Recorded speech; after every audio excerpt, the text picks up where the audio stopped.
Yes, it's Noni. I just felt like saying something different. Noni here. Thank you for coming to watching my channel. I can't remember it. I've been an emotional wreck. Thank you for... Anyway, please like, comment, subscribe, and share. I just got done watching the final episode of Pose. It's the last season. It only had 3 seasons. I don't know why, because it should have played from here until eternity. It's so good. And I don't want to spoil it for anybody. I might... Hi, my brush fell down. I might accidentally do that. So if you don't want to possibly find out the ending of Pose, don't watch. But also, I'm coloring my hair because I just can't stand it. And hello, I just wanted you to see my luxurious bathroom. Right? Living in the lap of luxury, guys. Okay, so I'm coloring my hair. So the first step is I'm going to put on my protection tape.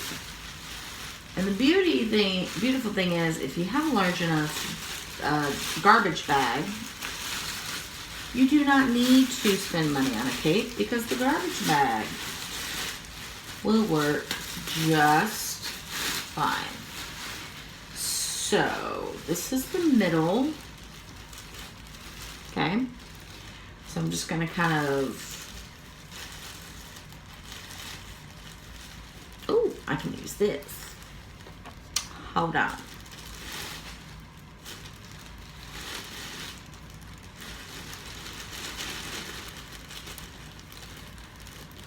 And I know in yesterday's video I was an emotional wreck. And so I'm gonna try really hard not to cry today because of Pose. Because I'm so sad that it's over, but many other reasons. So let me try to get this over my head, and then we will do the arm part. The arm part, I usually try to just push them out. Let me take my glasses off. Okay. All right. Hello. Okay, so let's see if we can make this work. Okay. First I'm going to put it all like out. Okay. Okay, what's happening? Part of my hair stuck. This is the perils of having long hair. Okay. So I'm trying to get this whole bag on me. But listen, bitch. Before I decide where the armholes are going to go, right? Okay. Okay. So, I want the armholes to go right here. I think that feels pretty comfortable. And right here.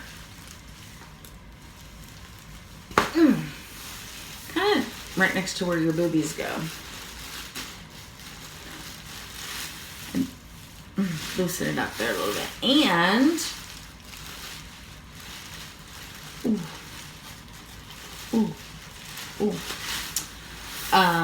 I'm gonna go get a towel to cover my pants up. So I'm wearing my favorite leggings. I got these because they have little yellow parts inside the flower, and this dress or this shirt matches, which I thought was so cute. Not that I would ever go out in public like this because it's leggings and I'm fat, so. Oh my God, I was just talking to the camera. I'm sorry, I mean to the mirror. I'm sorry, you're down here. I would never wear this in public because they were leggings and I'm fat. Which doesn't mean you can't wear leggings, but these are not the kind you should wear because I think you're definitely seeing my butt crack. You know what I mean?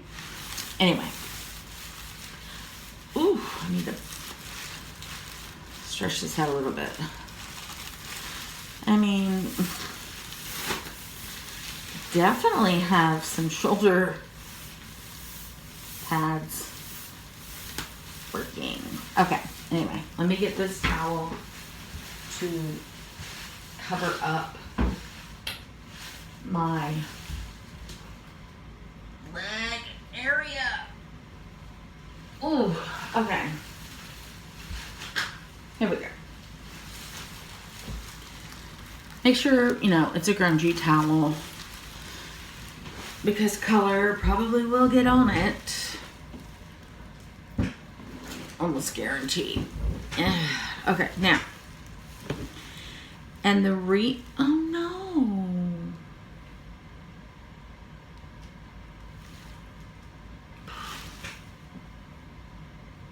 Right? No. It's fine, right? It's fine, it's fine, it's fine. Okay. The reason that my hair looks like this right now is because I wanted to show, wait, what? Okay. I wanted to show you guys because, you know, I always have my hair in that high ponytail and then I sleep on it. So, and when you have long hair, it just instantly makes just almost impenetrable rats in your hair, right? Like you just, not rats, gnats, Jesus, that are very difficult to get out, and if you don't do it the right way, it can be damaging. So, first thing you need is, this is called a water brush. I have no idea why this is called a water brush, but my daughter is a beautician. A wet brush, not a water brush. And I think it's just, I think it just means you can brush your hair with it when your hair's wet and it won't damage your hair, because you are definitely not supposed to brush your hair when it's wet because it's more elastic and it can pull and cause breakage. So I already untangled this part. Look how long she is, right? I need to trim some of those. Yeah. Ooh, I need to trim some of those. I don't know, those things you call split ends. But I wanted to go ahead and show you how I did the other side.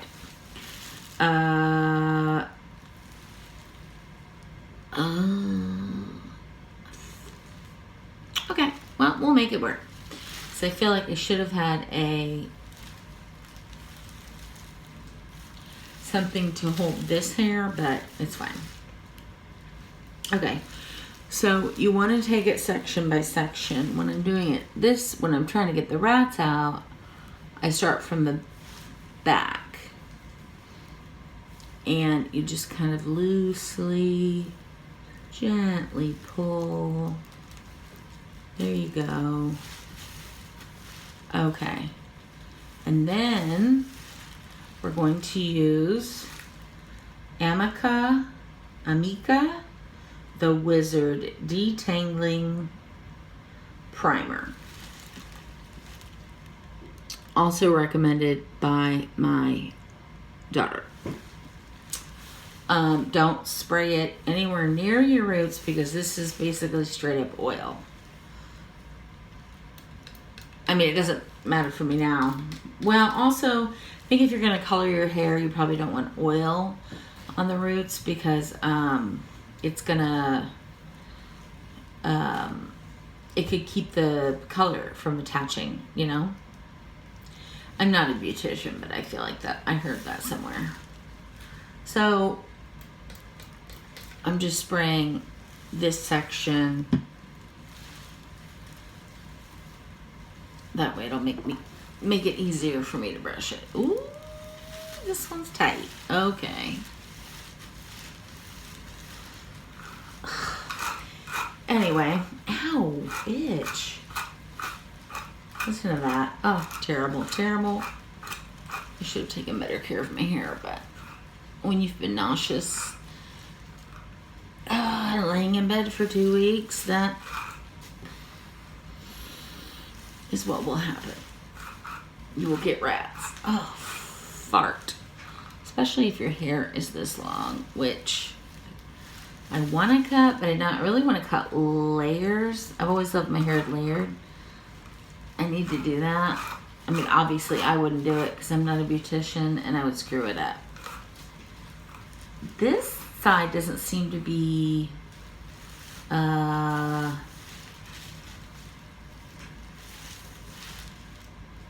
going, doing its best like I feel like the other sections did. So let me split this up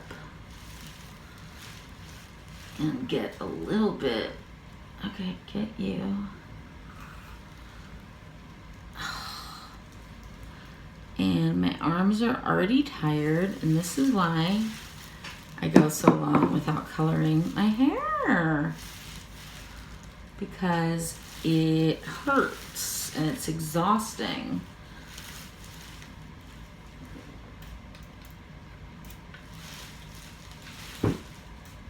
Okay. Okay, let's try it again. Oh, girl.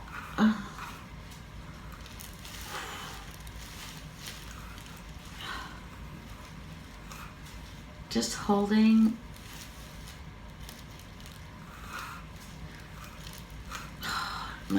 This arm is exhausting already. Oh my God. Okay, I don't know. Oh, fuck. It's so ratty. I can't. And it hurts. It's hurting my head. Okay. Well, we will go back to the roots. Okay, we will get back to her. But let's just at least get the ends done. Okay. So we're gonna go for another section. This should have gone with that section.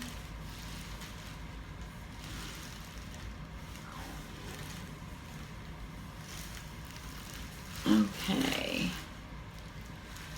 Now this is the underneath, so it shouldn't be as difficult.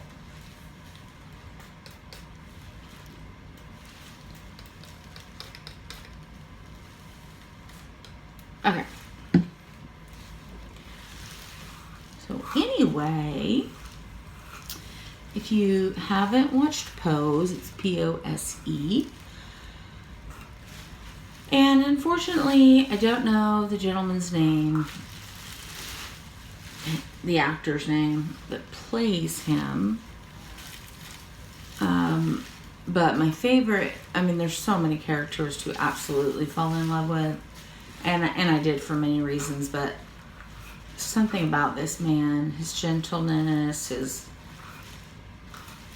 his love, his joie de vivre, his style, his talent, his just everything, just spoke to me in so many ways. And so he became my favorite character because he is the one that MCs the balls. So basically in the 80s, and I'm sure in the 70s too, I'm not really sure when they started, but this starts in the 80s which I don't normally like to watch shows about 80s shit because the clothes were just absolutely hideous. One moment.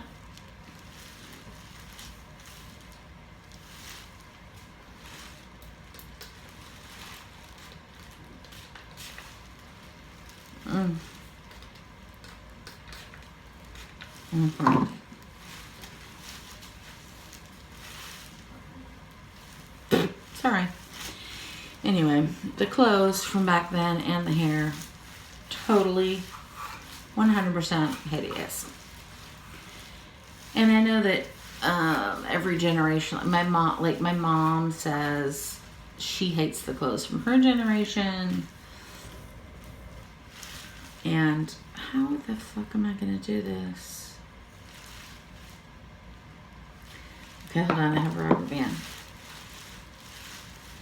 And she hates the clothes from her generation and hairstyles, of course, which was basically just long hair, so I don't know what the problem is. You know, the 60s was just, you know, free love and lots of drugs. So I think those people loved their generation. Hi, how are you? That's a Jeffrey line. Good. Anyway, so it's about, which I never knew existed because I wasn't in that world. But God, I wish I knew they existed. I turned 20 halfway through 1980. So, right? No, I'm sorry. 10. Halfway through 80. So half of 80 I was 9. The other half of 80 I was 1980 I was 10. And so from 10 to 20 there's a lot of changes and stuff like that. But I really started hitting what I would call my prime. I started at 16 and then it just went, I'll try to find some old pictures. Bam, bam, bam, bam. And y'all, let me tell you, Noni had it going on. Okay. Still, again, not a fan of the hair, per se. But the late 80s, at least for me, I barely wore anything, so it didn't really matter. I did kind of like the 80s clothing though, like the swatches and how things were kind of like neon and colorful and I never did the big hair thing only because my hair refuses to do the big hair thing. It just wouldn't do it. I would sit there with my friends in their bathroom, my 2 really good girlfriends, well, my 3 really good girlfriends, but 2 of them were sisters, and they both had this naturally curly, wavy type hair, very coarse. Sorry, looking for a trash can. Very coarse, and they hated it. Of course, grass is always greener. But they could just get, you know, that super sticky hairspray, like the hairspray that, I don't know, probably would take a bomb to untangle it or undo it. And they would take what you would do is you would take your bangs and you would like do this with the hairbrush, right?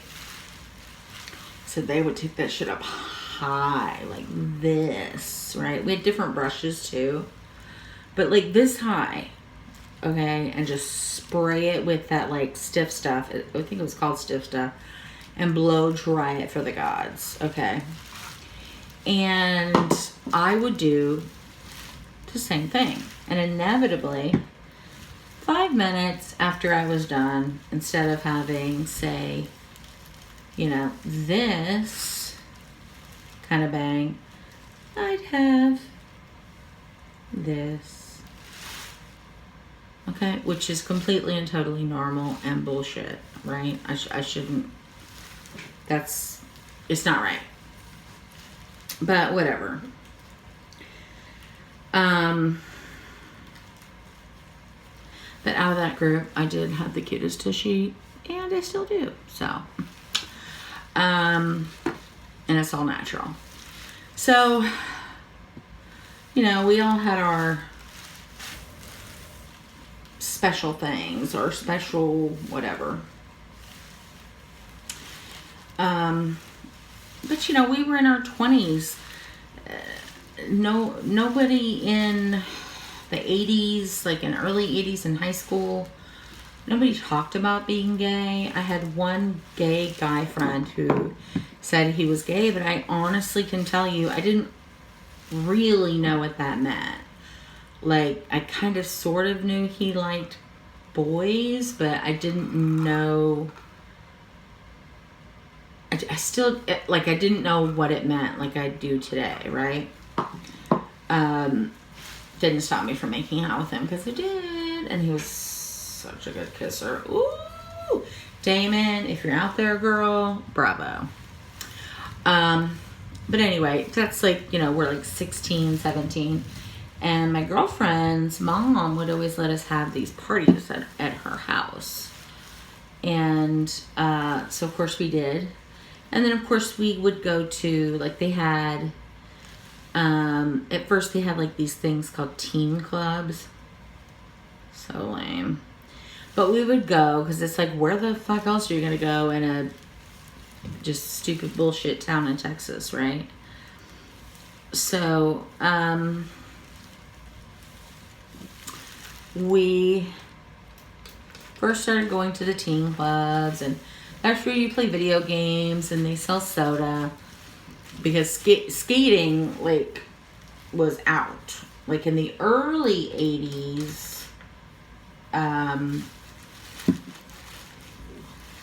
to mid 80s, I guess, skating was it.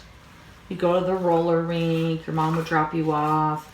Little did she know, you are heavy making out with a guy you don't know in the very back of the skating rink, and nobody is chaperoning this. Like, none of the staff is coming over and saying, hey, you two, break it up, right? So, thankfully, because, you know, I didn't have a lot of sex. I was a good girl, but I did make out with a lot of boys, like a lot of boys. In fact, I used to keep a little black book. And I still have it. The funny thing is, Kelly's in that book. From way back in the day. Because, you know, he and I have known each other since we were very young. But, what was I saying? Oh, shit. Well, take a shot. I'm sorry. I don't know what to tell you. Those are the rules. But I really did forget what I was saying. Oh, anyway, I was talking about the 80s and stuff. So, you know, my generation, that's when 80s came about. But 80s, it's AIDS. You know, you started, like, I remember hearing on the radio or on the news talking about this new disease affecting gay men, right? It was just all about the gay men. You know, they didn't talk about the drug users or people that might be, you know, bisexual, having unprotected intercourse. Like, it was all, the whole blame of it was laid on the shoulders of gay men, and some stupid ass people said it was God's way of punishing them and eliminating them from the earth because they were an abomination. And I'm just like, fool, God made them, okay? I mean, not that I believe in God, but like, you as this person out there that's saying all this stupid bullshit, and y'all are always saying, God doesn't make mistakes, God doesn't make mistakes. Well, God made gay people, and they're not mistakes. I don't know where you're getting your information from, but it's so stupid, hypocritical, whatever. Anyway, so, but in the 80s, do I have toilet paper? Please tell me I have toilet paper. I swear to God, I'm gonna start crying. I do have a towel, but that's just not gonna get the snot. Oh my God. I found a little bit that I dropped on the floor that I had earlier. Because let me tell you, when I finished Pose, even before I finished the last, I was crying basically this whole last season, which I watched in one day today. Because there were only 7 episodes, which I'm also upset about. But the last part, I was sobbing as if someone had called and told me that someone that I knew or someone in my own family had died. I mean, obviously, if it was my husband and my kids, my grandkids, I'm on the floor screaming. But I was pretty hysterical, sobbing uncontrollably, because my favorite character of all time, Prey, the one that I just fell in love with him. He just has something that the character himself, the first time I ever saw him was in American Horror Story Apocalypse, where he played a wizard, and he was so fabulous. Even then, like, he stole the show. I just had my eye on him the whole time, and I was like, who is this guy? Like, he is fabulous. And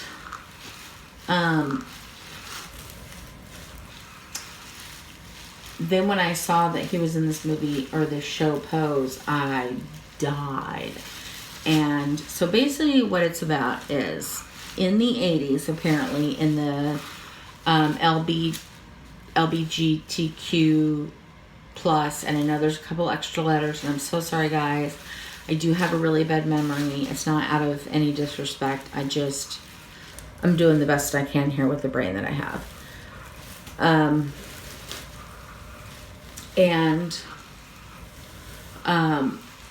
But in the 80s in New York, and I wonder, I don't know if they have them anywhere else. I would assume they did, but I don't know. I just know in New York City, and this is true, like, this is real, this isn't just made up stuff for TV. This is true. They had balls. And in this show, they had, they're called houses, and basically, because so many unfortunate gay men, gay women, trans men and trans women, bisexual, pansexual, lesbian. If I'm leaving anybody out, I absolutely do not mean to. Many of them were shunned from their families, forced to leave their home, like their physical home where they live, and basically told they're no longer a part of the family because their family found them to be disgusting, which I just cannot conceive of a mother that would do that.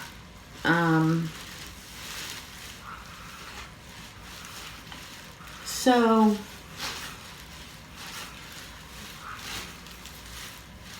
And I think a lot of it's religion based, which is why I don't like religion. This is me not blaming Christians. I'm not blaming Christians. I'm blaming religion and the Bible. I think that's where it started. I think if we didn't have the Bible, okay, this most famous book in the entire fucking universe saying laying with someone of the same sex is an abomination. I believe if we did not have those words in writing in this,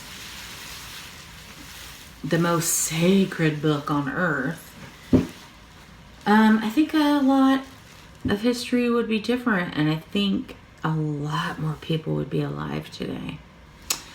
And that pisses me off. So, you know, that's why when it comes to the Bible, I don't believe in a bit of it. I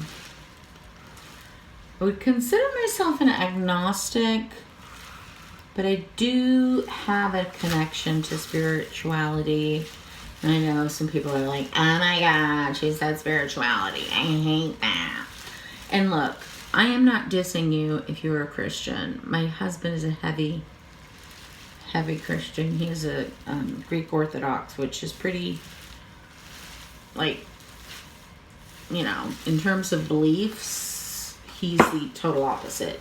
However, he does not think that any human is lesser than anyone else, except for, of course, ones that rape children, rape women, kill people, you know, the usual.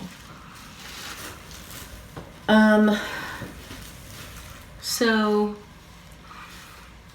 anyway, in the 80s, these poor children that would get kicked out would somehow find their ways to New York. I guess because they maybe heard about the balls or just thought, I have no idea how they ended up there, but they did. And a lot of them would sell their bodies to live. Like, they were homeless. So to feed themselves, they had to, honey, you gotta do what you gotta do. You know what I'm saying? Like, you got to do what you gotta do. And if that's something I would ever have to do to ensure that my children don't die, I would do it. I don't know who's gonna want an old granny, but you know, everybody's got a fetish.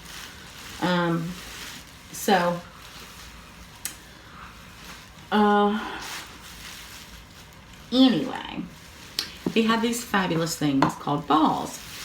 Well, first, okay, the children would come to New York, and luckily, somehow, they would run into these older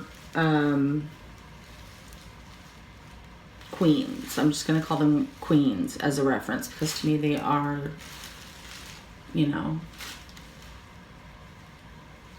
queens, just royalty, whatever. And if anyone finds that offensive, I'm so sorry, but I'm just not educated.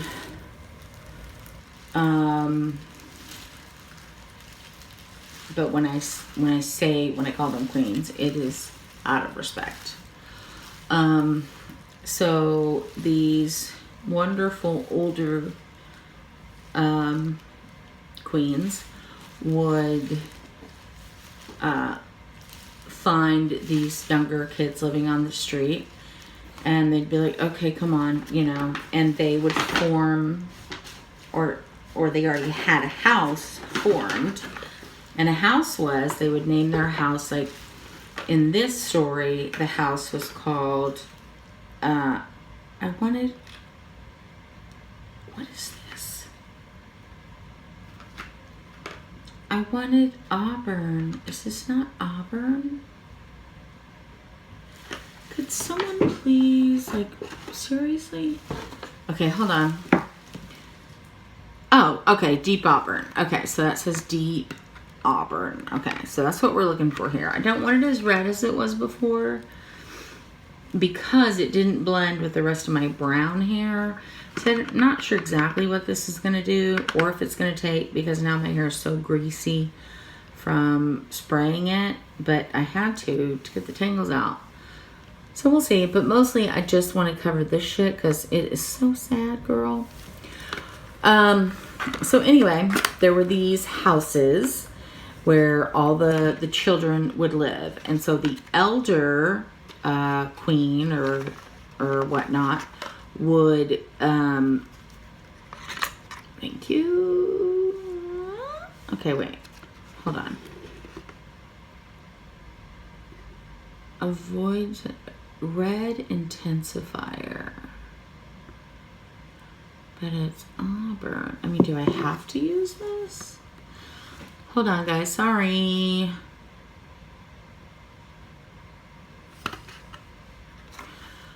Do you see how small they make this writing? Like, honestly, I need a magnifying glass. This is ridiculous. I cannot read this. Okay.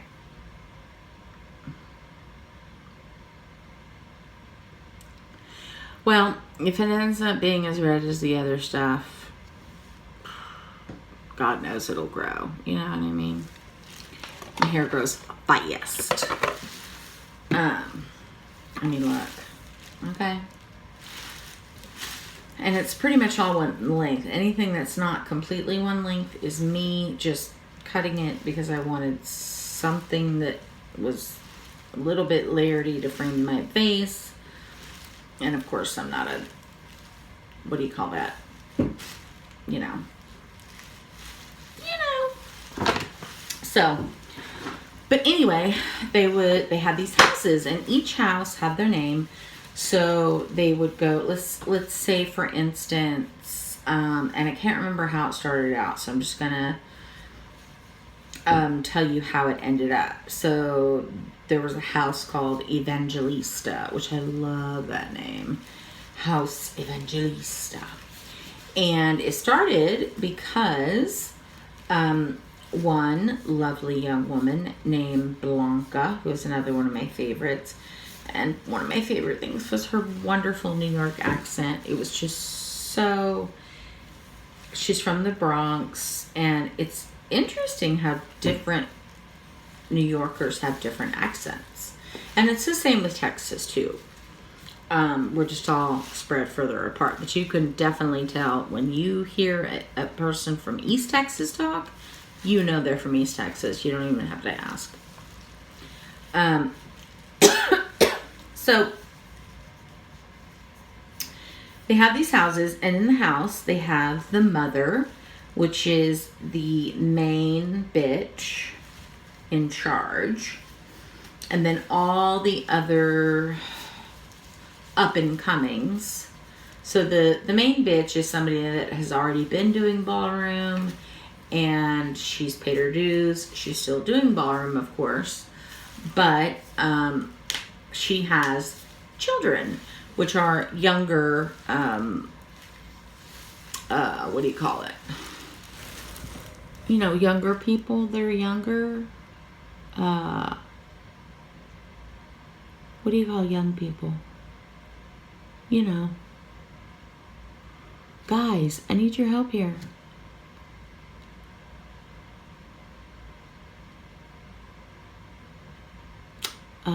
Younger people. Younger people.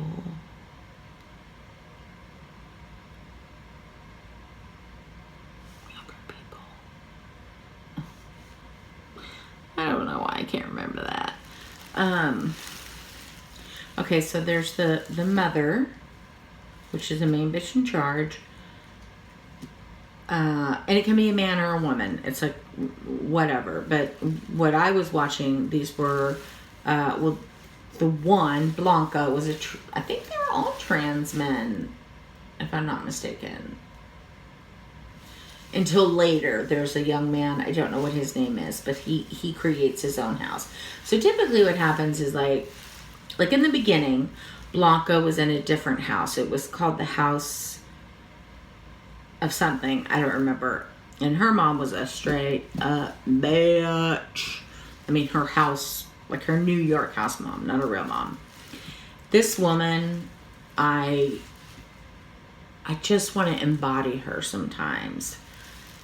She is such a bitch. She can read you. Now, obviously, they had writers for her, but still. Whoever wrote for her, it's called reading. And that's just basically where you put somebody else down or whatever, you know. And I do believe it's because they do it on Drag Paw, so I think it's a big part of that community, which is fine because it's all done in fun. It's like poking fun. It's not done in a bullying way, though. She probably went. This girl I'm talking about. What the fuck was her name? Shit. She would take it a little too far. Like, she was just straight up mean. But anyway, one night they got in a fight and Blanca was really upset. And so Blanca said, "Look this, I'm getting on out of here." And she went to start her own house.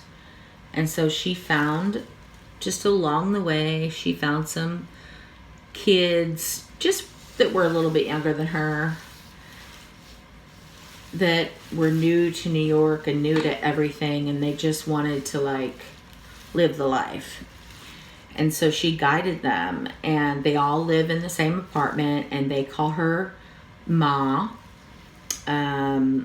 And she treats them like her children. Like, she tells them, she makes them hot meals, she sits them down for hot dinners, where they have family time and they talk about things and they talk about what's going on. I mean, let's face it, this girl was most of the time probably a better mom than me, because I don't recall that I ever had a hot meal on the table, because Mama doesn't cook.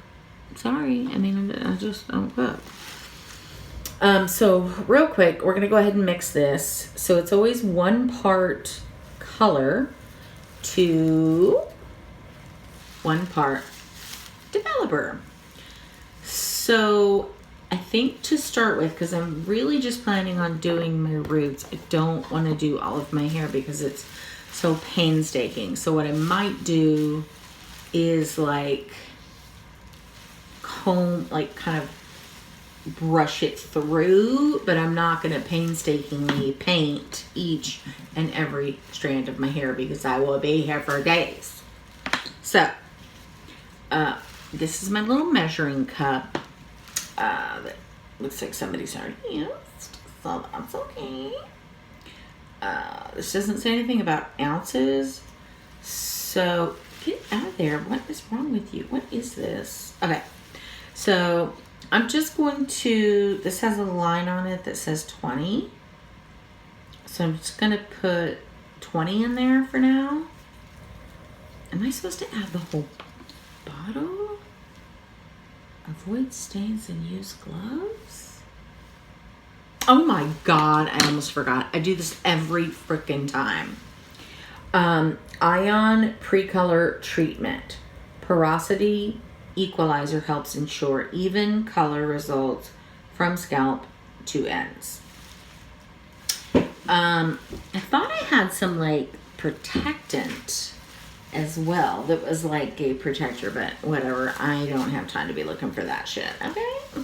Okay. So we're just going to make sure that we do whatever they said with porosity. Blah, blah, blah, blah, blah, blah. I don't know. I don't know what they're talking about. Is my hair supposed to be wet or dry? I usually do it when it's dry. Well, of course I can't read this either. And I don't have my cell phone. Well, I do have my cell phone, but you're in my cell phone, so I cannot read this. It's impossible. So I'm just gonna, I'm just gonna spray it on there. I don't know what else to do. I don't know what else to do, guys. Okay, so anyway, so Blanca goes out on her home, gets her home. She has a really cute apartment. I mean, it is in the Bronx. It's not perfect, but you know, she's doing odd jobs. I'm not sure how she's paying the rent. I'm not sure how any of them are paying the rent in New York. I don't get it. But you do have several people living with you, and they all chip in. So I'm sure that helps. But it was like a huge apartment, like a long hallway. It seemed like there were several rooms in there. Like, it was nice, but quaint too. I don't know. Anyway, so Bianca gets her little family together. She has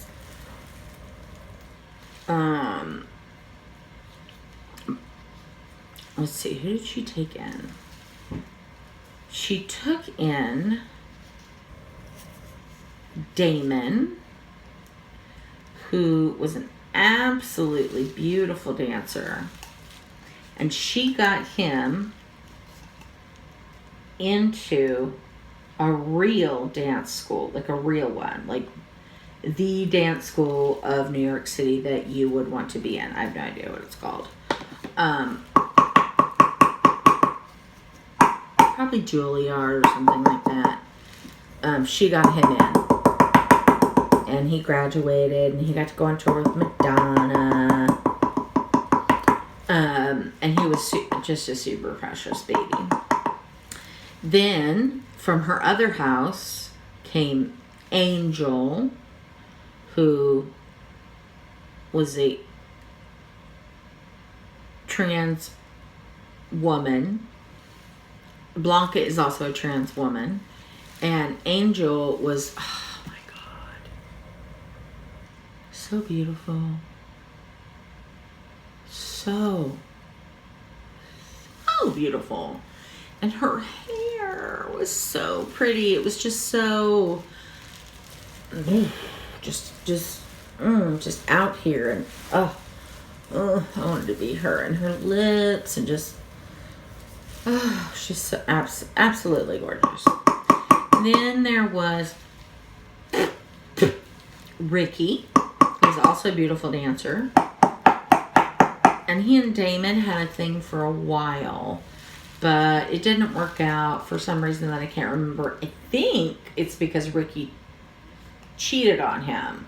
Ricky was kind of a wild child. He liked doing drugs. I wouldn't say he was a drug-y that I remember anyway. But he definitely still wanted to party and all that stuff. And, oh my God, what was the other kid's name? The dancer? Shit. Damon. He really wanted to focus on his dancing, and so he kind of cut it off with Ricky and was like, dude, I can't do this. But once you're somebody's mama, and they're your kid for life, even if they don't live there.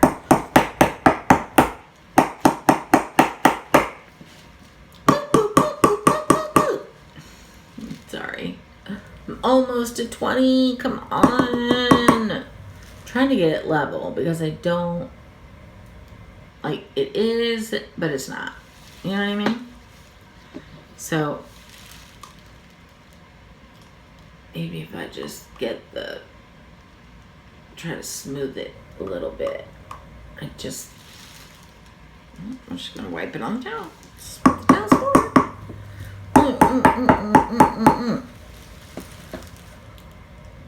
Oh, okay, one more squeeze. Anyway, so there's Ricky, there's Damon, there's Angel.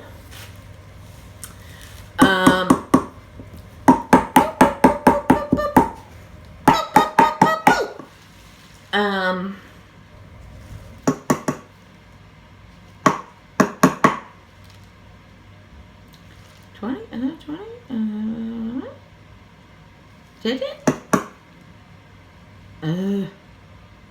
You know what? We're gonna call it a day. So now, I'm assuming if I leave the 20 in here and I take it to 40, that's going to be half and half, right? I don't think I have to shake this, but just in case. Hopefully it doesn't say don't shake. I wouldn't be able to tell anyway because the fucking letters are so tiny. This is a little bit better. Let me see. Okay, so it popped right off. Ooh, maybe I wasn't supposed to shake it. Oh, sorry. So, I need to find the 40. Okay, so then, so who do we have? We have Damon, Ricky, Angel. The other two sisters from Blanca's old house were Candy and I just don't. Hello? Oh, I'm sorry. Let me unlock it. I am filming though, so just beware. Well, I made your stuff's out here. Okay, thank you, honey. He made me a cheeseburger. That means it's gonna get cold, but I can't. I mean, how are you gonna eat a cheeseburger when you're? But like, I really do want to take a bite of it while it's fresh. I never get to eat anything warm. Maybe I'll go sneak a bite, right? Like, I literally don't have anything on my gloves. I have nothing on my gloves. So I feel like it would be safe. Wow, it's taken a long time to get to 40. So her sisters, Candy, and I don't remember the other girl's name, did not want to go with her. They wanted to stay with their mother. Oh my God, that's perfect. And, you know, they were mad at her and they were estranged for a while. And let's face it, like I said, Bianca's ballroom mother was a bit, like, just total bitch. She could fucking read you to filth, like, and you would just, I don't know if you'd ever get past it. You'd probably need counseling, but it was fabulous. I mean, the acting in this was like nothing I've ever seen. There's no, you become so engrossed in it. Like, these characters are absolutely 100% real. So anywho, oh, I forgot to add the red. I mean, I don't think I'm supposed to add all the red, right? So probably just a few drops of the red, right? Let's figure it out. What the fuck? Okay.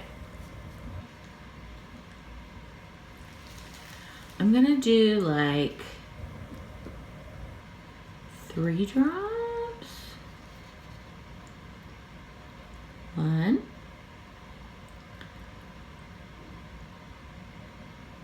2, 3,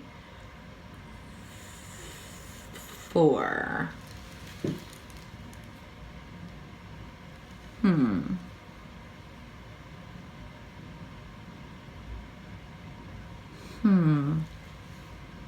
Yeah. I can always make it more red next time. Of course, I'll probably forget what I... Oh, maybe I can go back and watch this and then I'll remember. Okay. So anyway, Blanca's sisters didn't come with her. She had Angel, who did she have? Angel, Damon. Okay, so Angel was a trans woman. Damon was a gay boy. she had Ricky, who was also a gay boy. And then she had, I swear to God, I think his name was Poppy. I think everybody just called him Poppy.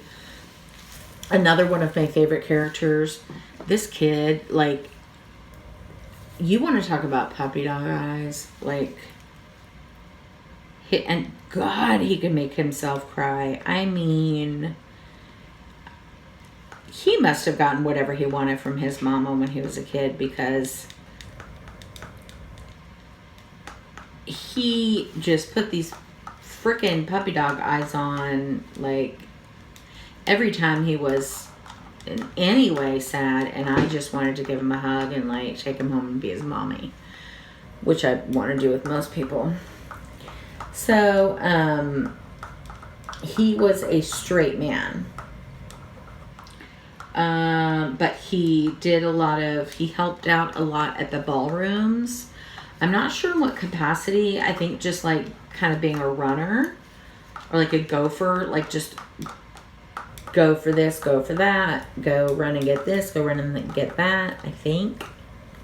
Could be totally getting all of this wrong, which is why you should totally watch it. Because you'll love it anyway, so. But, okay, so she had Angel, Poppy, Damon, and Ricky. I'm trying to remember if she had another girl.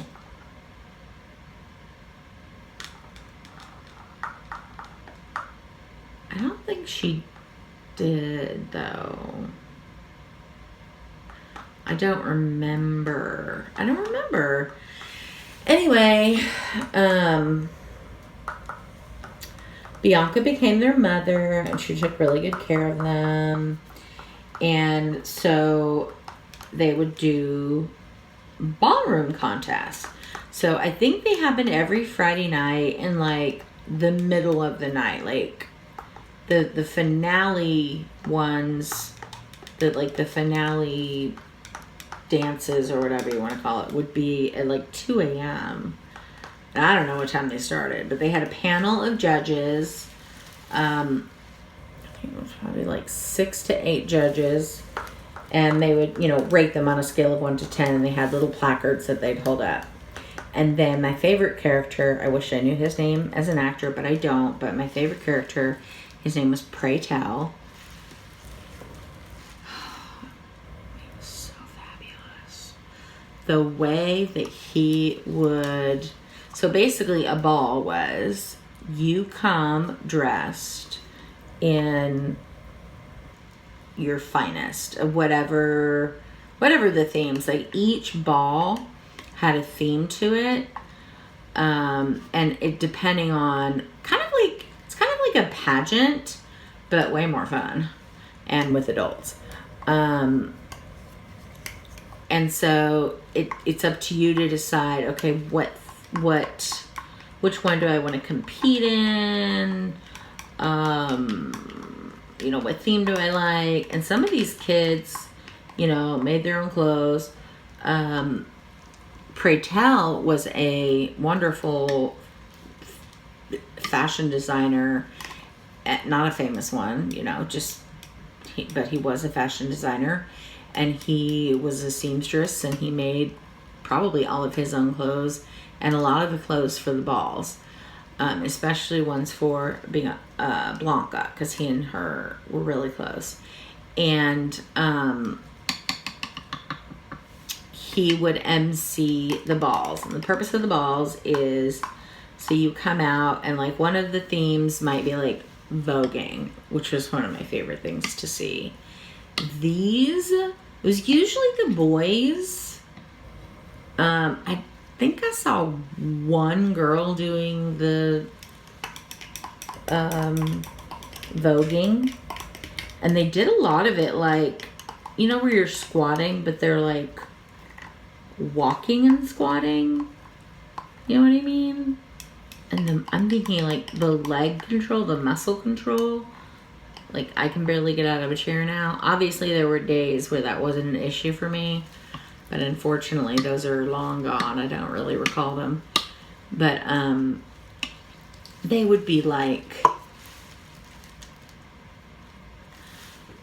down on the floor, you know, doing splits, doing things that kind of looked like breakdancing, but more feminine and just more I can't think of the word, more just more zhuzh, you know what I mean? And then they would do like this thing, I cannot do it, but they would do these things where they're like, they would be like boop, boop, boop, boop, boop, boop, that kind of thing. And it was just so amazing to watch. It was just like, God, I would love to be able to do that. The talent, the imagination, just everything. It was so amazing. And then, so each house, each person from each house that was going to do, say, the Vogue category, would do their thing, and they call each house by its name. So say like Angel, if Angel was to come out and do something, her name, because the name was House of Evangelista, her name was Angel Evangelista. Like at least in the ballroom, the name of your house became your last name. And ooh, I got some shit on my face. So, okay, so we're coloring me here. Give me a minute. I gotta see. Can't see shit. Where all the gray stuff is. Why do I feel like I can see less? I can see better. Okay, well, these aren't doing me any good then. So, oh, and this stuff, don't like to use it because sometimes it makes my hair darker than I want it to be, but it's supposed to make the gray stay covered longer. So I always use a few drops. It says to use like 10 drops, but I don't want my hair to be black. I want it to be red, girl. So anyway, add this in. So, each child of each mother would come out and do their thing, and then once they were done, the mom would do the finale. And of course, the house of, God, I can't remember. I can't remember what Blanca's mom's house was called, but of course it was fabulous, and they came away with like every trophy. And at the time, Blanca was very upset with her ballroom mother. And they were not close. And I think it was during Blanca's house's first try at ballroom. I think they won. I'm not entirely sure, but I'm pretty sure they won. Which made Mama Bear very mad. And I'm trying to think if Blanca had any more children. Poppy, Angel, Damon, Ricky. I think there was another one that used drugs, unless that's Poppy that I'm thinking of, and like, I don't know. But there was one that used like drugs, and Blanca was like, you know, if you do it again, you're out. And then of course he did it again. She was like, nope, sorry, bye. And if it was Poppy, he managed to make his way back into her good graces, because, I mean, he's Poppy. He's fucking adorable. I'm just going to put a little bit here. I don't see a whole lot of grays. See some grays here.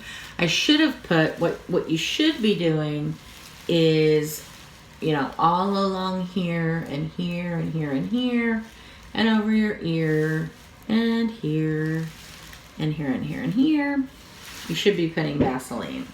I don't have any, so I won't be using any. And that's that. So, but not a big deal.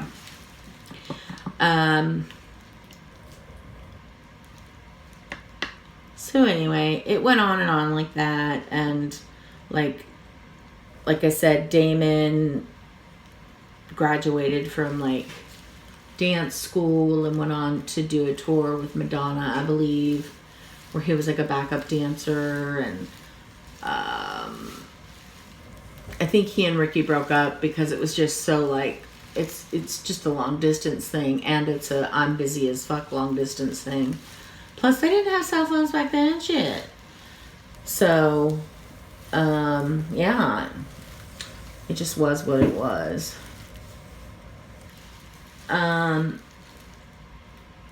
The only thing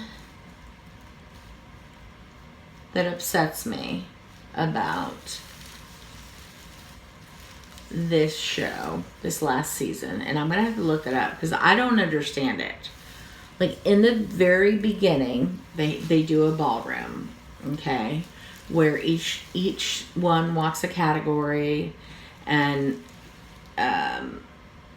Pray Tell is up there doing his thing, and the way he MCs is just so flawless and perfect, and I just love it. And I love the way he speaks. Very beginning of the show,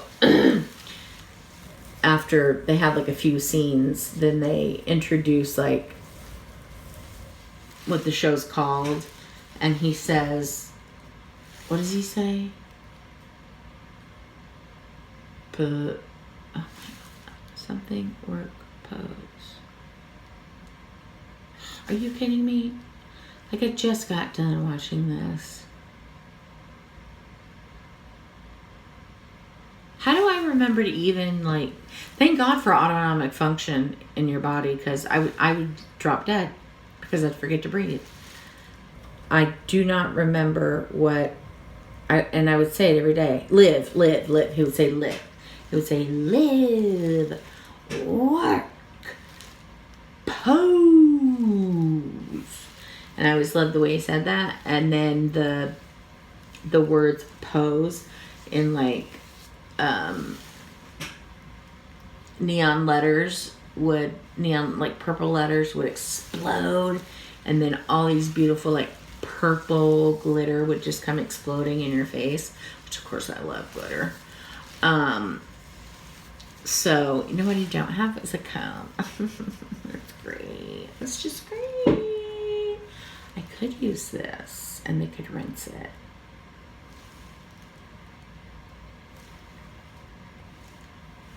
Sorry. That's what's gonna have to happen. Because, you know, I want to comb it through. I want to make sure that it's really good. Ow! That it's really getting in there. You know what I mean? Normally I'd be closer to the mirror, but I really wanted to make a video for you guys. Showing you how the correct way to professionally color your hair. Like Brad Mondo. Because I'm a professional. I mean, I would say like 40 years of coloring my own hair somewhat makes me a professional. And I know all hair color professionals hate box dye with a passion. But honey, mama can afford a real hairstylist. It's so expensive, especially with my length of hair. There's no fucking way.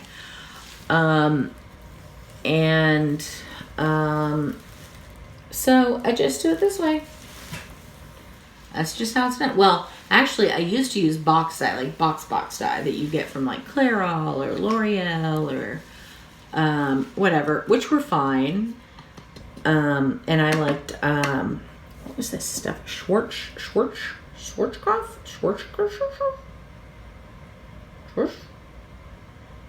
Shit, I don't remember. But it was good. For whatever reason, I feel like it was like supported by Claudia Schiffer, whatever her name was.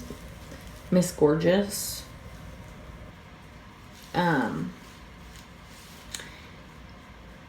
Schwarzkopf? Fuck, I don't remember. Anyway, that was also a good product. But my daughter's a cosmetologist. My other is a makeup artist. And so they're always getting on to me about using box dye. They were like, those are the worst things ever. Me. Okay, well, if you're going to complain about it, make time to color your mother's hair. But do they? No, they don't. They go about living their own lives. And they forget about me. So I just stopped doing my hair all by myself. I'm kidding. It's fine. But my daughter does work at Sally's, and so she said, start using this. It's much easier and it's better on your hair. I don't get how it's better on your hair though. Like, this is literally the same shit I would get in a box kit, basically. Right? I'm getting the color. I have the developer. And that's it. And you know what else I get with my box dyes? I get special, beautiful, wonderful conditioners and like sometimes little oils or scent things to put in them to make my hair smell better. I don't get any of that with this shit. So, but whatever, I'm using it because someday when I get enough gray, I don't know how that's going to work, I'm going to go completely silver. And, that's when I want to have beautiful pink hair. Think like a nice dark pink, and then I want it to get like faded and like pastel. You know what I mean? Look at this little hair here. It looks like they've been crimped. I don't get it. Anyway, so we're just talking about this season. April and Angel, and during the other seasons, Angel and Poppy end up getting together, which is the most precious thing on earth. I mean, Poppy, he has, like, I've never seen a bad side of him. He has to be the most perfect human being on earth in terms of, like, taking care of other people. He is so sweet. He is so loving. He's so giving. He's so generous. He's so kind, he's so compassionate, and he's so passionate about helping people, loving people, and he's ride or die. Like, whoever he is with, he's ride or die. And the way he supports this woman, Angel, who is, she's really struggling. And I'm not sure, I don't remember if she fully transitioned or not.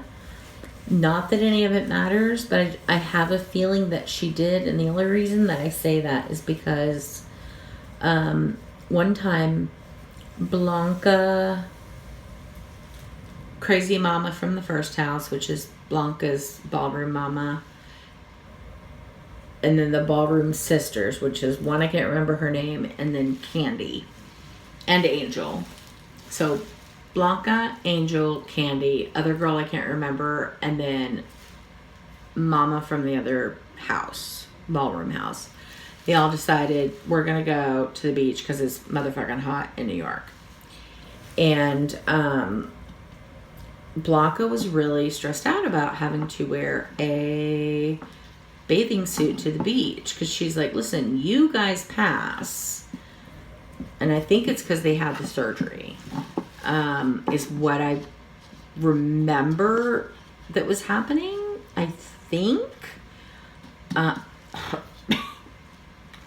to me, I could not tell.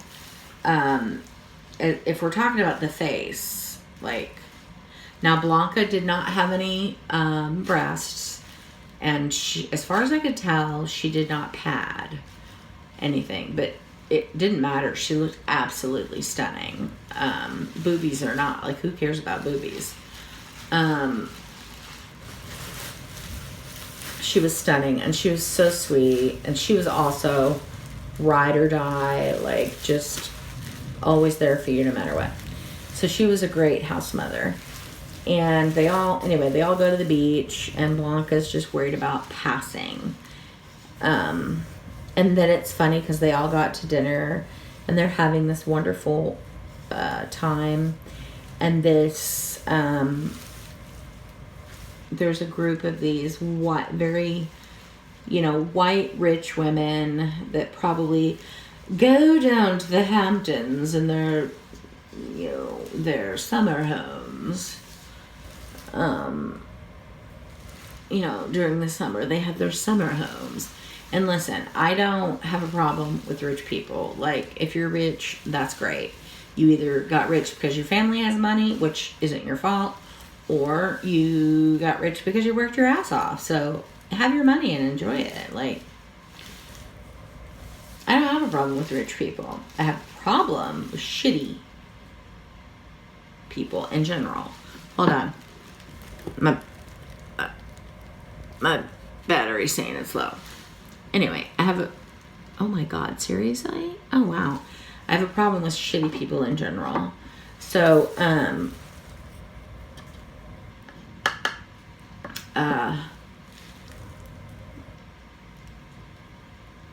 what was I saying? Oh, anyway, one of these bitches, the white bitches, the other girls from the house, Blanca and all them, were getting a little loud. They were having some fun, and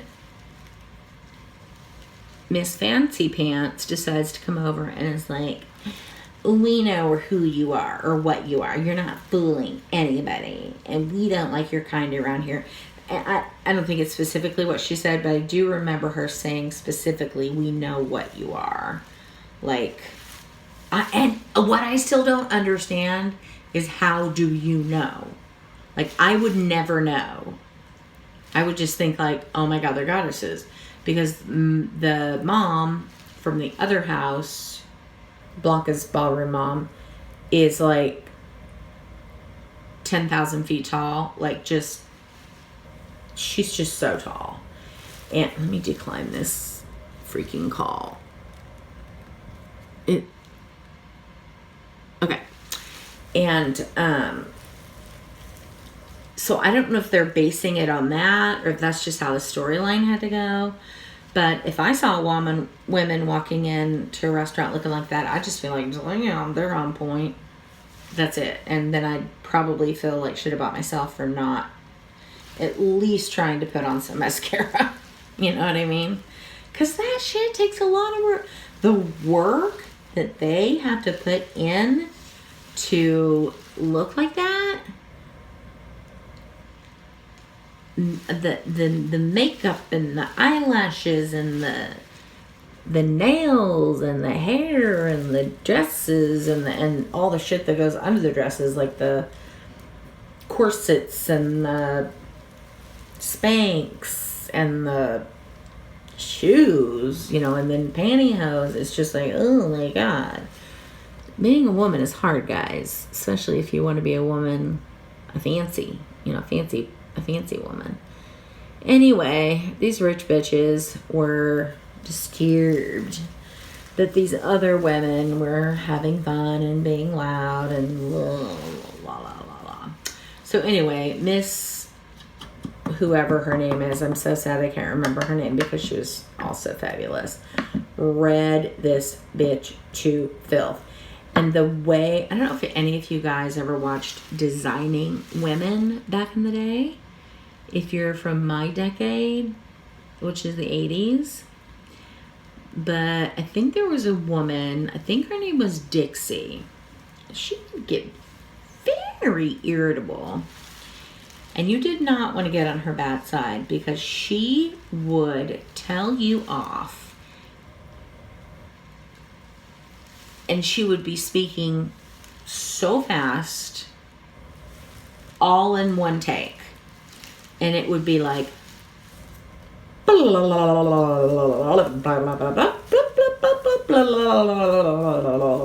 suck. Like 30 to 45 minute scalding, and she hasn't taken a breath. And it was just part of her character. And everybody was amazed by her ability to do that. It was like, holy shit, girl. You got some lungs on you holding in all that air. It was called Designing Women. They were like interior designers. It had Delta Burke in it. I don't remember what the other girl's name, but the one that spoke fast and that would get on your ass if you fucked up, her name was Dixie. And I was always amazed at her ability to just be like, "Bah!" all in one take. So, Blanca's ballroom mama reminds me of her. Anyway, so in the last, like, everything's mostly in the 80s. In the last, in this one, in the last season, season 3, they've like fast forwarded to the 90s, which was very upsetting because also the 90s. Oh, the hair and the clothes and the just yuck.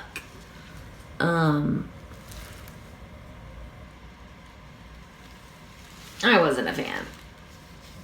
Like all those scene hairdos where like the girls would start their hairline over here and then flip it over like a comb over. I never understood that. I was like, why do you want to have a comb over? That's what old men do, you know? Ugh. But whatever, to each their own. They thought it was cool. I thought it was, but I guess that's just because I'm the mother and I didn't understand it. My mom probably hated my hair too. But I don't see how she could because my hair was literally just this with my bangs lifted up a little bit like this. Like, my hair was unfortunately very normal. Except that did have some highlights in it because my girlfriend was a cosmetologist. So anyway, but they fast forwarded to the 90s, which was like, I don't like this.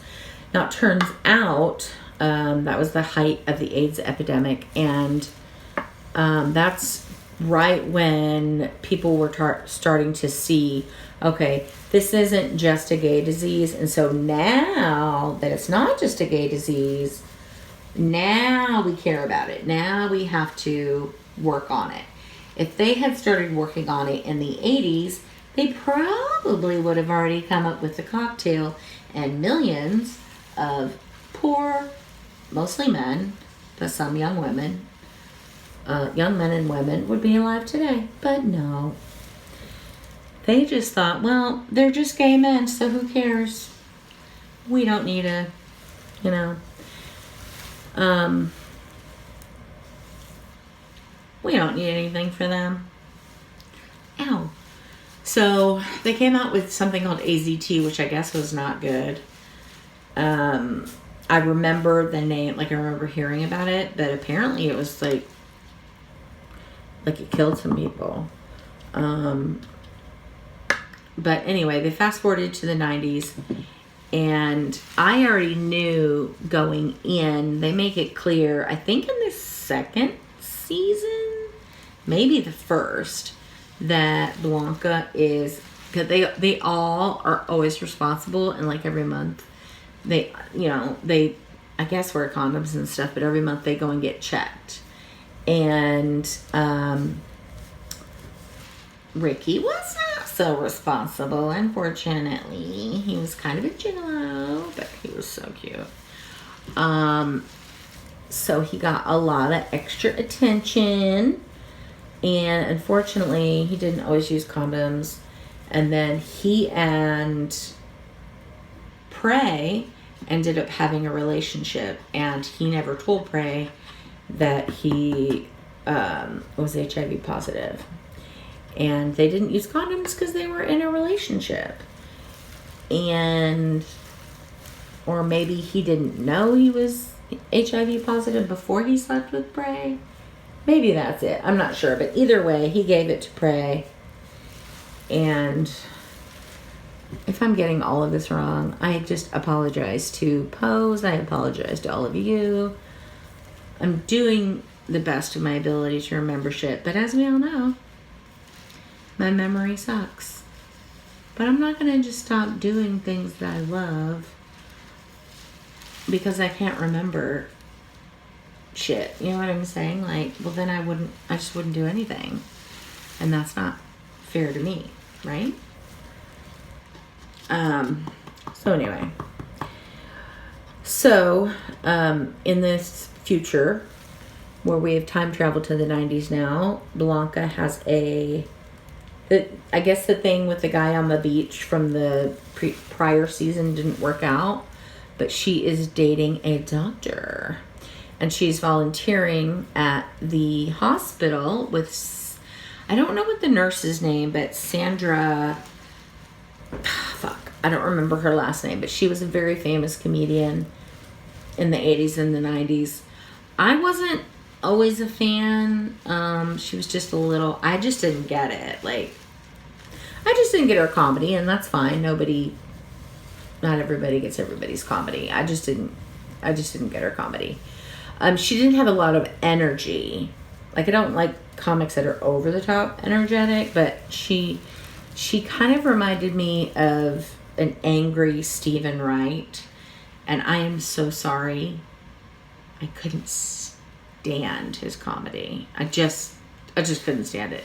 If you don't know who I'm talking to, look up Stephen Wright. It was like a sloth going on stage trying to do comedy. Do you know what I mean? Like, it just was like, hurry. But I know that was part of the thing, part of the shtick, part of his act. I think he also normally talks that way. I'm not sure, but anyway,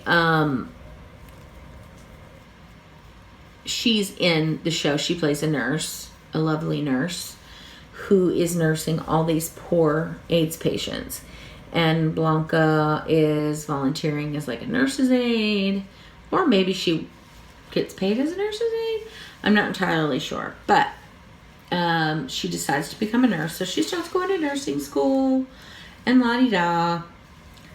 And Prey knows that he is positive, but when you have HIV, it's just like the precursor to AIDS. You may never get AIDS, or it may be 20 years till you get AIDS, or it may be 10, or it may be 6 months, or it may be 5 minutes. Like, some things they were saying in there reminded me a lot of COVID, not in the sense that I'm not comparing AIDS to COVID. I know the struggle, there's just more of an emotional, there's just so much behind HIV. It's not just a disease. But they did talk a couple times about how it's just so strange that depending on the body it's in, it will react a different way, much like COVID. And it didn't matter, younger or older people. They were just getting it. So anyway, Blanc is at the hospital, and this one white boy, I can't remember his name, I think it's Robert, he's in the hospital. He looks like absolute shit. And, he's got thrush on his tongue, and he's really worried, understandably, about this epidemic, and he's worried about dying.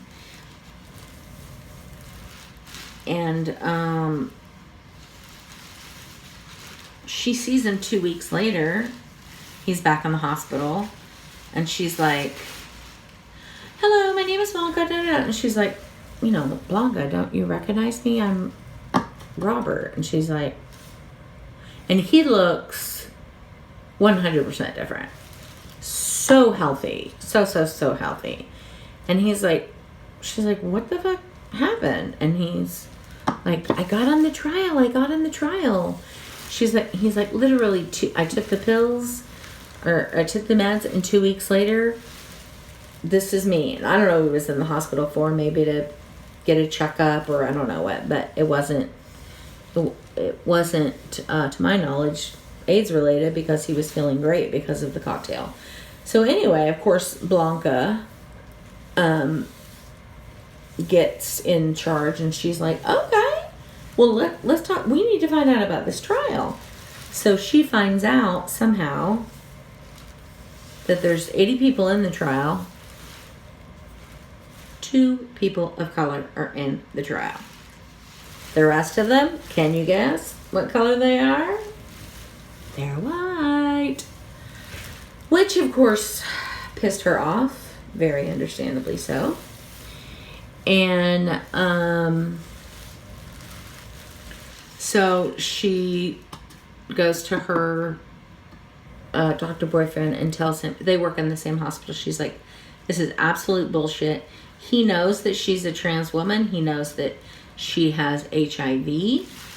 And so obviously anything that affects HIV patients, he's going to pay extra attention because it involves somebody that he loves. And so they go to the hospital administrator and she's like, oh, my hands are tied. There's nothing I can do. And then Bianca basically threatens to blow it up. She's like, oh, we can have news stations here to talk about how your hospital is keeping people of color out of the trial so that they all die. Because obviously I do believe there were more people of color that died from it than white. And I don't know if that was because they had less money for healthcare, because they were from poorer communities. I don't know if it just physically affected them worse, like COVID. And also I want to say I am not in any way saying that COVID is not serious. I know that there is long haulers disease, and being a chronically ill patient myself, I 100% understand where any of you are coming from that have it. And I am so very sorry that you're, dealing with that. And I recognize that it sucks. I hope that it's a temporary thing that your body just has to work out and that it doesn't become a lifelong issue for you. I really do. But anyway, so somehow they convince, they basically strong arm. It's Sandra, the comedian who plays a nurse, Blanca, and her boyfriend, who I can't remember his name either. They all go to this administrator, and they're like, this is bullshit, blah, blah, blah, and they're pissed, rightfully so. And so Blanca and Pray Tell get put on the trial. And at this point, I forgot to say, before the trial, Pray Tell is on his way out. Like, he's already blind in one eye. He is lethargic. He's coughing. He's dying, basically. And he's in the hospital, dying. And she's like, we have to fucking do something here. And of course, I'm tripping. I'm freaking out. I'm like, no. He cannot die. No. Because in my world, he lives forever. He is immortal. And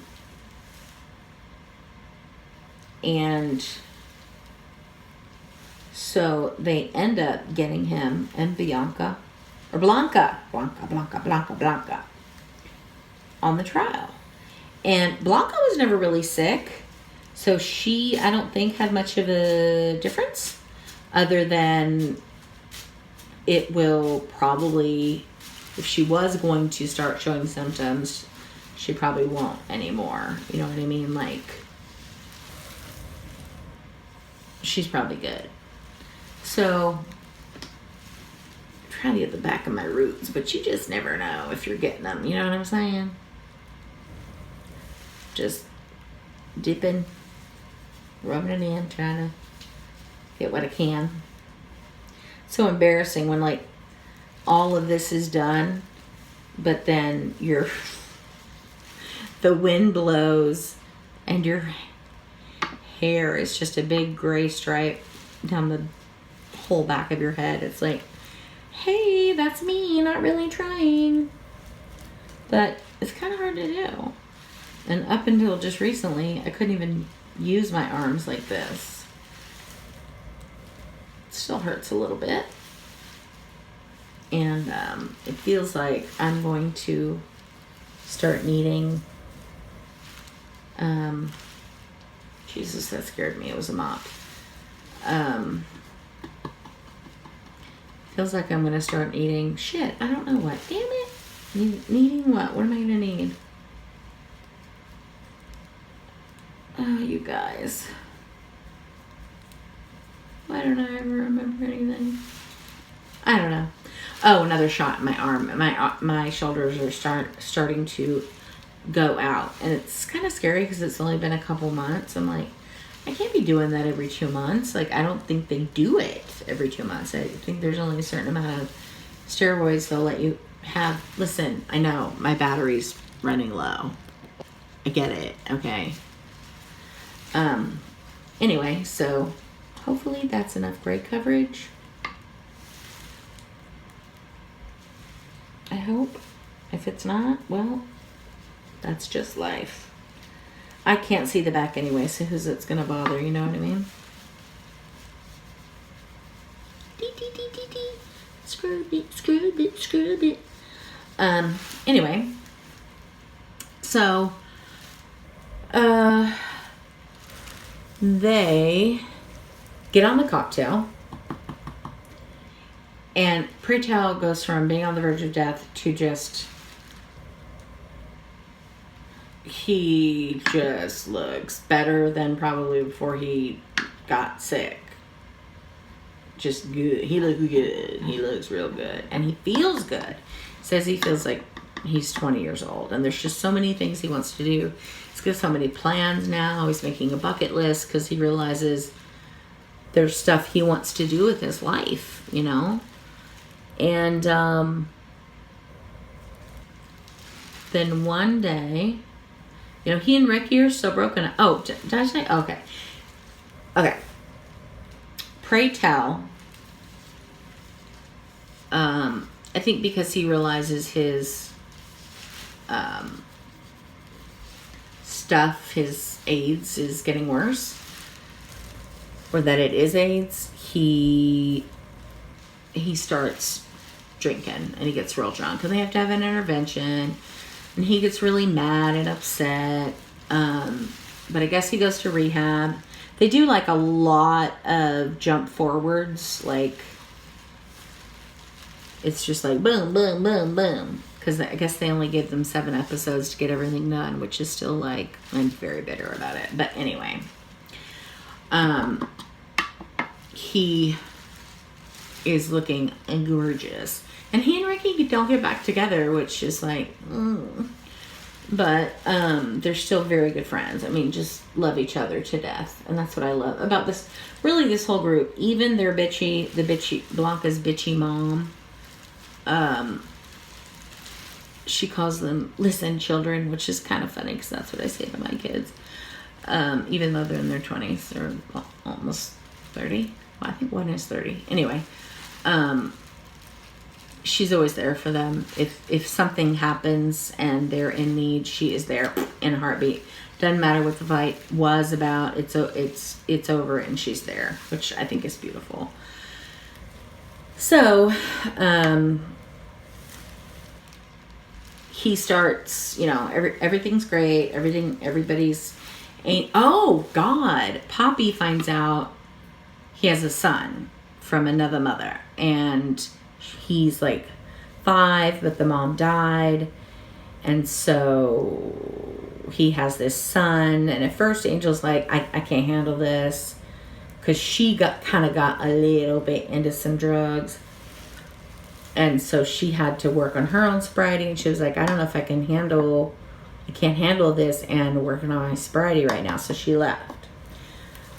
which broke his little heart. I mean, don't break Poppy's heart. Don't frickin' do that. So anyway, but it all worked out. La-di-da.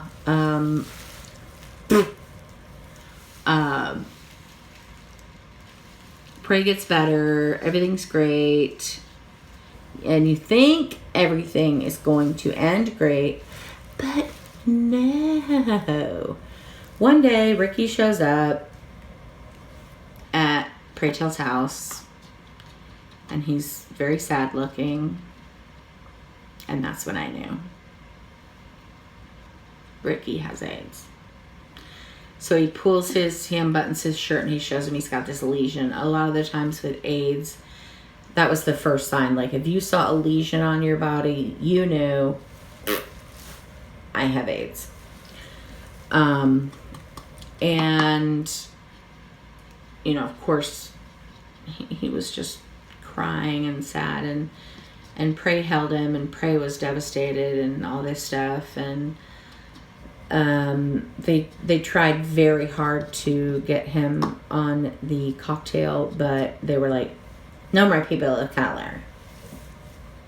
How do you say no more people of color? I mean, I can see if you're like, nope, no more people, we're not adding any more people to the study.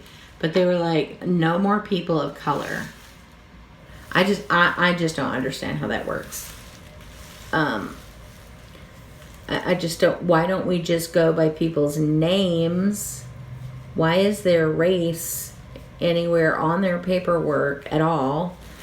And I mean, I do know it's important that I know that sickle cell anemia is something that I believe only affects Black people. I believe. And so I know that that is important because, you know, doctors need to know that in case that's something that they might be looking for based on symptoms. But what I'm saying is when it comes to AIDS, like, you don't need to know what color they are. It doesn't matter. It doesn't matter if they're a man or a woman. It doesn't matter if they're gay. It doesn't matter if they got it using intravenous drugs or via sex. Like, none of that matters. All that matters is that they have it and they need this drug. They need this cocktail. So they couldn't get him on the trial. And the minute Ricky unbuttoned his shirt, I fucking burst into tears because I knew what Pray Tell was going to do. So they go and have this ball. You know, Pray's feeling better and he wants to walk the ball with his family, you know, Blanca and all of Blanca's children and Blanca's mother, and just, and somehow Blanca's mom, her house mother, gets like super rich working with the mafia. I don't know how that works. But anyway, she gets super duper rich, and I mean rich. And so she ends up paying for like Poppy and Angel's wedding, like dream wedding of like millionaires. It's like absolute perfection. She buys Poppy a car. She buys she's just whatever. She paid for everything. And where was I going with that?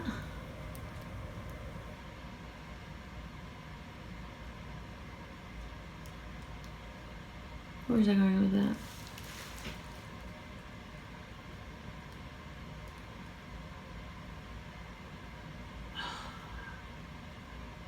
Okay, take a shot. I can't remember. Sorry. Anyway, so when I saw the lesion, I burst into tears because I knew what was going to happen, and I knew it was the last episode, and then I would never see my Pray Tell again. And so they do this ballroom dance, and it's a tribute to Candy, who unfortunately, I think in the second season, she is murdered because she is a trans woman. I mean, God forbid we just let people do whatever they want to do if it only affects them, you know? Like, how is this bothering you? Shut the fuck up about it. Get over it. Okay? Anyway, I do love that it came out during Pride Month. I think that's great. But unfortunately, the people that need to watch it aren't going to be watching it. Okay? That's the problem. Because I'm not the one that needs to be watching it. I already know the drill. I already am an ally. A huge ally. Is anybody out there that has a mama or daddy that's like, get the fuck out because you're gay or you're trans or whatever. I'll be your mama. That's so fucked up and wrong. I think being a mother is one of the most sacred things on earth. And the minute you banish your child from your house, bam, you're branded a shitty mother for life. I'm sorry. Like, no, it's not okay. So, anyway, I knew what was going to happen. And after the ball, God, I'm probably going to start crying. After the ball, pray tell, they're all saying goodbye to each other. And like, Blanca and her new boyfriend are going to host a little dinner, just Ricky and Prey, to Blanca's apartment because boyfriend's moving in, so it's going to be their house. So they're kind of celebrating, and they're like, hey, come over, we'll cook out all this stuff, it'll be fun, you know. And so that scene ends with everyone saying goodbye and Ricky telling Prey, you know, okay, I'll see you tomorrow, and he kisses him. And I'm like, and then you just see Prey walking home alone in his absolutely beautiful, perfect outfit. It's like this satiny red top hat that's like this high, and like this whole outfit is amazing. And so he's walking home by himself, and you just kind of know it's like, oh no. And he gets home and he sits in his little makeup chair, and because when he at the ball, he dressed up as he and Blanca did a little skit together, a lip sync to Diana Ross, Ain't No Mountain High Enough. I don't know if that's what it's called, but those are one of the lyrics. It's like, ain't no mountain high enough, ain't no valley low enough. That song, you know? And it was just so sweetly done. It was so cute. It was so perfect. Then you see Prey walking home alone, and you're like, oh, God. And then he's sitting at his makeup chair, and he's taking off his makeup, and he looks sad, but I guess peaceful, you know what I mean? Like, just okay, you know, with how things turned out. Happy with how things turned out, or whatever. I don't know. But I think he knew, like, Mama's not feeling good. You know what I mean? And I think that's why he wanted to do... He told Blanca, he was like, I want to do this ballroom, and I want to... He usually didn't dance. He emceed. But this time he danced. And he was like, I just want to, like, give it my all and just make it a showstopper and all that. And it was. It was a showstopper. It was perfect. And so he's taking his makeup off, and you just know, like, something's going to happen. I thought he was going to kill himself so that Ricky could be put in the trial. Because, you know, Pray Tell, I think, is in his 50s. I think. I don't want to age you, honey, if you're not. But I just feel like he's in his 50s. And Ricky's like 28 or something. So, and he's going on tours with like Janet Jackson and da-da-da. And he told Prey, he was like, yeah, you know, like, I'm not going on anymore. Prey said something like, when's your next tour or whatever? And he was like, I'm not going. He's like, you know, I realize I've never done anything with my life and I'm almost 30. And Pray's like, that's not true. You know, look at what you've done. You know, you've been on tour with Janet Jackson, and that's fucking amazing. And then he unbuttons his shirt and shows Pray the lesion, and you're like, oh, okay, I know where this is going. So anyway, Pray takes all his makeup off at his mirror. It's a beautiful scene. They take their time with it. Like, he puts on his cold cream, probably Pond's, Ponds, rubs it all over his face, and then wipes it off, and then he's walking down the hall to his bedroom in this beautiful, flowy, like chiffon robe, and all you see, it's like a shot that's like the camera's on the ground, and so you're looking up so that you can really see that chiffon robe just flowing behind him, you know, and you just know that's the last time you're gonna see him. And then Ricky came over like he said he would the next day. Here we go. He calls out for him, and he's like, hey,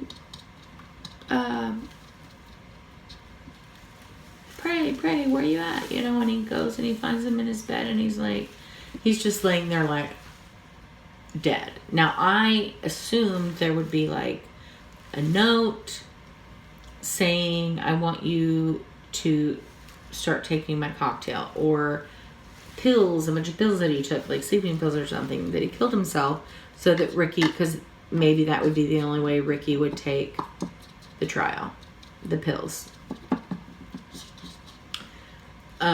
But I think somehow that's not what happened. I think somehow he knew he wasn't going to last long,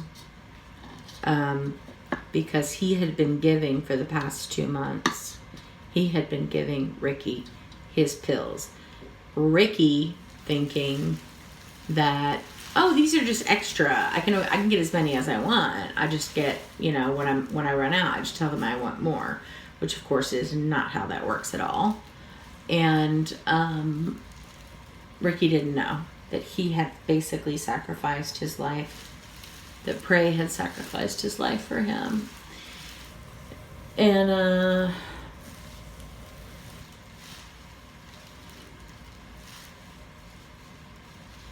it shows Blanca. Ricky comes to the hospital. It shows Blanca running down the hall, and they just hold each other and they're crying. And it doesn't show his funeral or anything like that. I think it just ends that way. Funny thing is, I think, and I literally just watched it. But I'm not 100% sure that is how it ended. But either the case, I was hysterically crying. Hysterical! And my sweet husband somehow knew, I think he watched something that gave us spoilers, but so he knew how it was going to end, and he knew that I loved Pray and how much I loved this show, and he was going to go to the store, and he waited until I was watching all of it, and then he came in and he's like, did you see the scene, you know, did you see what happened? And I'm like, yes. And he's like, I thought you left. And he's like, no, I stayed here because I knew what was coming and I knew you'd be upset. So I thought that was so sweet, because I really was upset. I mean, I was hysterically crying. And it wasn't because, it was partly because some fictional character that I fell in love with died. It was because that particular story with those particular people, with those particular names, maybe did or didn't happen. I don't know. But those stories happened, you know. gay people were treated like shit. They were treated as second-class citizens. Some of them still are.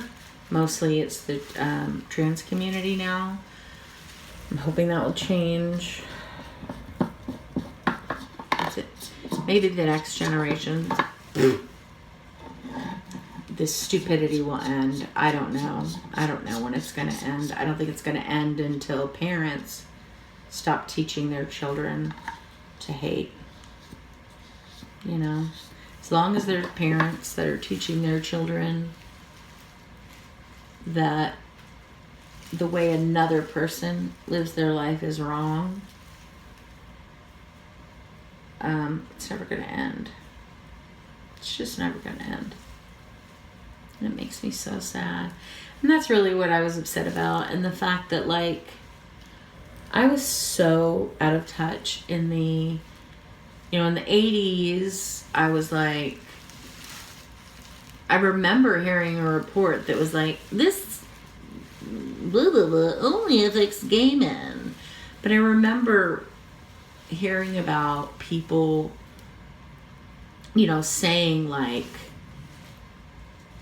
don't get, kind of implying, don't get near them, don't get around them. They, you could catch it. People treated them like lepers. Like, you can't get it from saliva. And I understand that we didn't know that in the very beginning, but when they knew it, they still, like, even doctors treated their, treated their patients like poo. They wouldn't, I don't know. And so I feel bad that I was so clueless to it in the 80s. I was like, oh, gay men, okay. I can still have all the unprotected sex I want. Because I was on the pill, so I was like, I'm good. Of course I didn't. I've only ever had, I think, 12 partners, which I don't think for 52 years is a lot. Not that, I don't care if you've had 152 partners. It makes no difference to me. I'm just saying I haven't. I've had like, 12. But like, it just wasn't a thing for me in the 80s. It wasn't anything I was concerned about. Because they said, oh, you can't, this is a gay man's disease and blah, blah, blah. And I was, I knew that one gay boy from high school, Damon. Oh, here's what I was going to say about the show that pissed me off about the character Damon, who was one of my favorites. He's in the show, and he's a part of the whole family, right? And everything's la-di-da and great. The next thing I know, they're having like a family dinner, and there's like, where's Ricky? And Blanca, who, she is the one that pulled him off the streets. That was her original baby. And she loved him so much. And all she says is, oh, he's off doing drugs. He's a drug addict now. And that was it. It was like, everyone else at the table was like, oh. And that was it. There's no mention. And I'm like, what the fuck happened? And why would you get rid of Ricky like that? Like, I get it if, like, he couldn't do the whole show.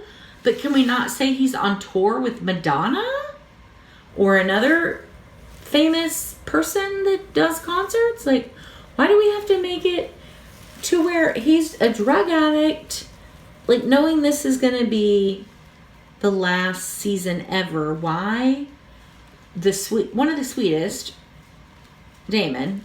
Why are we going to make it where he just turns out to be a complete fuck up?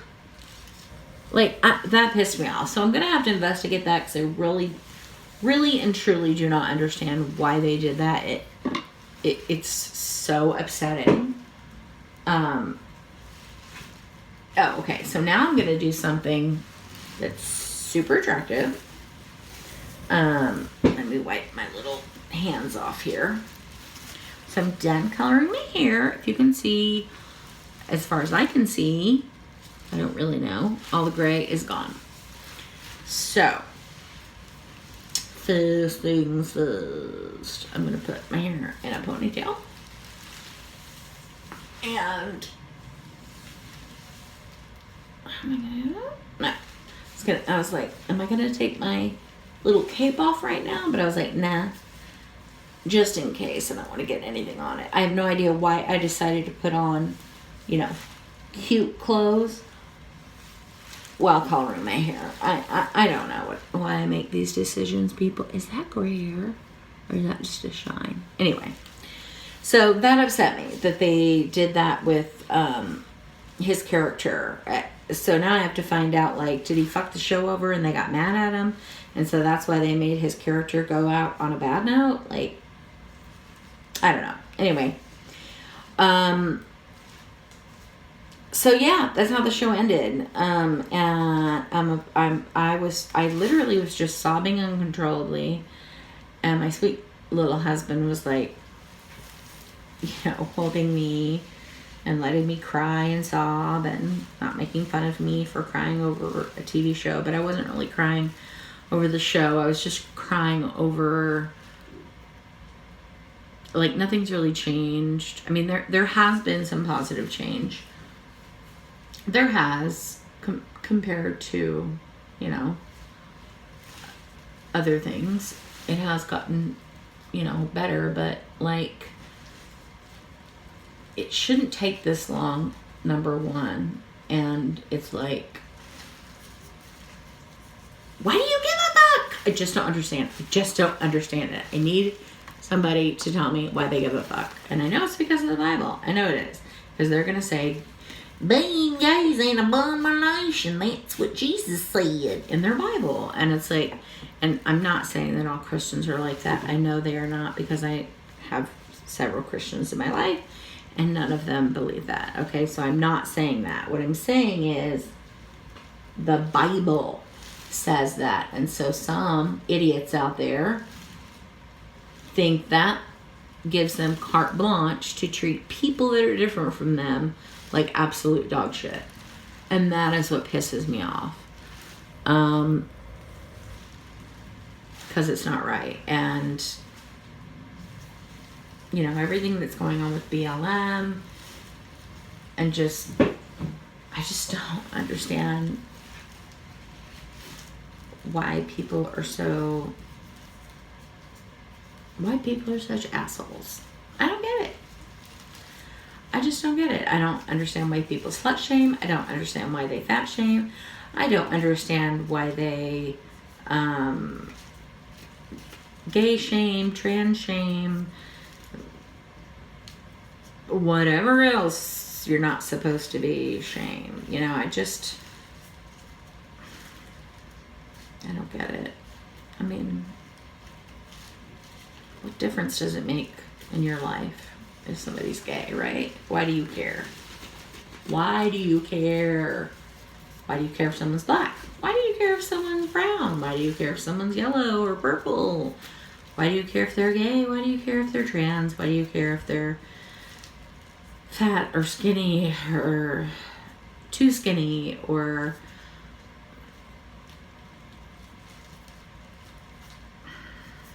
I mean, not everybody that's too skinny has anorexia. You know what I mean? Like,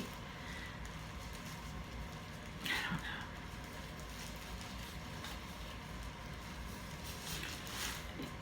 Things that I don't understand frustrate me so much. And I'm sure everybody's like that.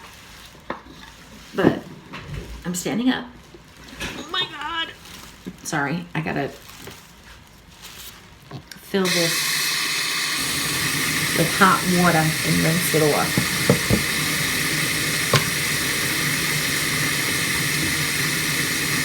Of course, I don't think the water's hot yet, but what it is.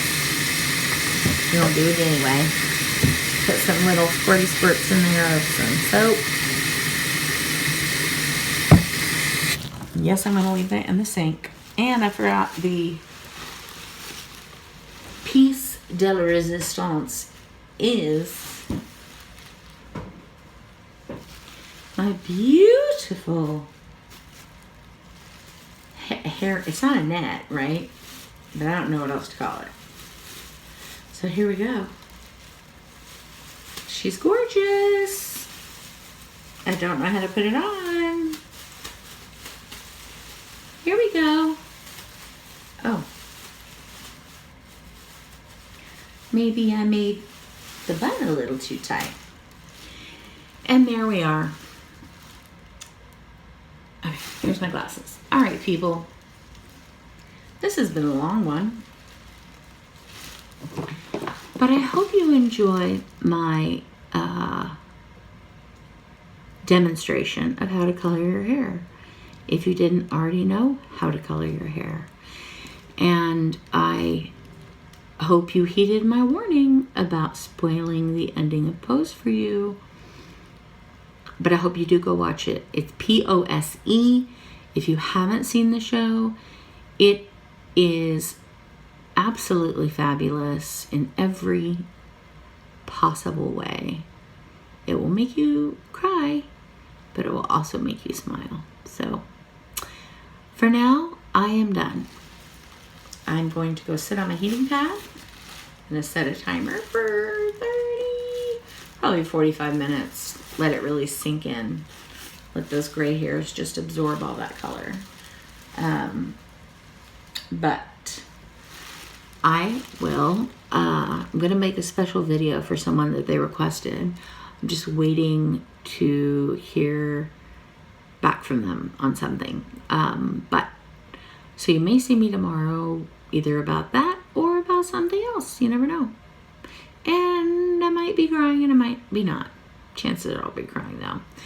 But before this tape runs out, let me say, I hope you have a beautiful day today. Thank you for keeping me company while I was coloring my hair. And thank you for sharing. I needed some talk therapy after what I experienced with Pose. It's very upsetting, but I appreciate you being there for me. So,